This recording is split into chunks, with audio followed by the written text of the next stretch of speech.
ఓకేనా?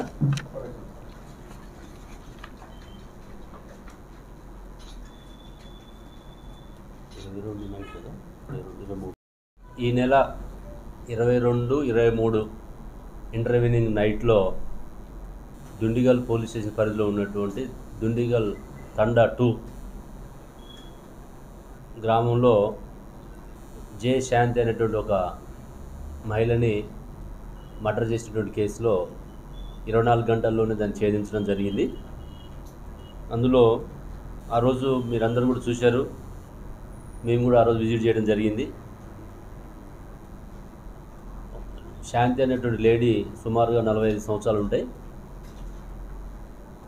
ఆమె సింగిల్గా అక్కడ కిరాణా షాప్ నడుపుకుంటూ జీవనోపాధి సాగిస్తున్న క్రమంలో ఆ పక్కనే ఉన్నటువంటి రావుల కమల్ కుమార్ అనే వ్యక్తి ఒక కంపెనీలో సూపర్వైజర్గా పనిచేస్తూ ultra clean services private limited కంపెనీలో పనిచేస్తున్నాడు. ఇతను తాగినటువంటి మత్తులో అప్పటికే ఇతను సెల్ ఫోన్ ఛార్జర్ పోగొట్టుకోవడం జరిగింది. ముందు రోజు ఆ సెల్ ఫోన్ ఛార్జర్ గురించి వాళ్ళ పనిచేసే ఆఫీసులో ఆ చుట్టుపక్కల అన్నీ వెతకడం, కనపడే వాళ్ళందరి మీద గొడవ పెట్టుకోవడం ఇవన్నీ జరిగినాయి. అదే క్రమంలో నైట్ వచ్చేసి మిడ్ నైట్ 12 గంటల ప్రాంతంలో ఈ లేడీని కూడా, ఎవరైతే శాంతి అనేటువంటి లేడీ ఆ యొక్క గుడిసెలో ఆమె నిద్రపోతున్న టైంలో వచ్చేసి ఆమె లేపి ఆమె నిద్రభంగం కలిగించి ఆమెతో ఆర్గ్యుమెంట్ చేస్తున్నప్పుడు ఆమె కూడా రివర్స్ ఆర్గ్యుమెంట్ చేయడం జరిగింది. అప్పటికి ఇతను తాగి ఉన్నాడు కాబట్టి ఆ యొక్క వాదులాట్లో ఆమెని బలవంతంగా నెట్టేయడం జరిగింది. నెట్టేసినప్పుడు వెనక హెడ్ ఇంజరీ అవుతుంది. ఆమె అరుస్తున్న క్రమంలో ఆ అరుపులు వేరే వాళ్ళకి వినపడతాయని చెప్పేసి నోరు ముక్కు మూయడం జరిగింది. తర్వాత ఈలోపు ఆమె స్లోగా వెళ్ళిపోవటం, చనిపోవటం.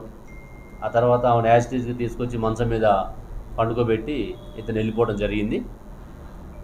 ఆ తర్వాత అక్కడ వీళ్ళకి ఇట్లా జరిగిందని చెప్పి ఇతను నేటివ్ మనకి వరంగల్ జిల్లా సుబేదారి, అక్కడికి ఆ నైట్లోనే ట్రైన్ వెళ్ళిపోవడం జరిగింది. ఇమీడియట్గా మనకి టీమ్స్ ఫామ్ చేసుకొని మన ఏసీపీ శ్రీనివాస్ రెడ్డి గారు, తర్వాత సిఐ దుండిగల్ సిఐ సతీష్, మన క్రైమ్ ఇన్స్పెక్టర్ సతీష్ వాళ్ళు టీమ్స్ ఫామ్ చేసుకొని ఎస్ఐ శంకరు, తర్వాత రంజిత్ రెడ్డి, తర్వాత హెడ్ కానిస్టేబుల్ వెంకటయ్య, తర్వాత పీసీస్ రజనీకాంత్, హమీదు, ఎస్ఓటీకి సంబంధించినటువంటి కానిస్టేబుల్స్ మహేందర్, శాంతి కుమార్, వీళ్ళందరూ కూడా టీమ్స్ ఫామ్ చేసుకొని అక్కడ సీసీ కెమెరాలు, టెక్నికల్ ఎవిడెన్స్ ఇవన్నీ కూడా కలెక్ట్ చేసుకొని హ్యూమన్ ఇంటెలిజెన్స్ ఇమీడియట్గా 24 అవర్స్లోనే ఈ కేసు డిటెక్ట్ చేయడం జరిగింది. ఈ కమల్ కుమారు ఇది సడన్గా, యాక్చువల్గా ఇందులో చూస్తే పెద్ద మోటివ్ కూడా ఏం లేదు. ఒక మనిషిని చంపాలంటే జనం ఏదో బలమైనటువంటి కారణం ఉండాలి, కానీ ఇక్కడ అట్లాంటిది ఏం లేకుండా కేవలం సెల్ ఫోన్ ఛార్జర్ పోయిందనేటువంటి నెపంతో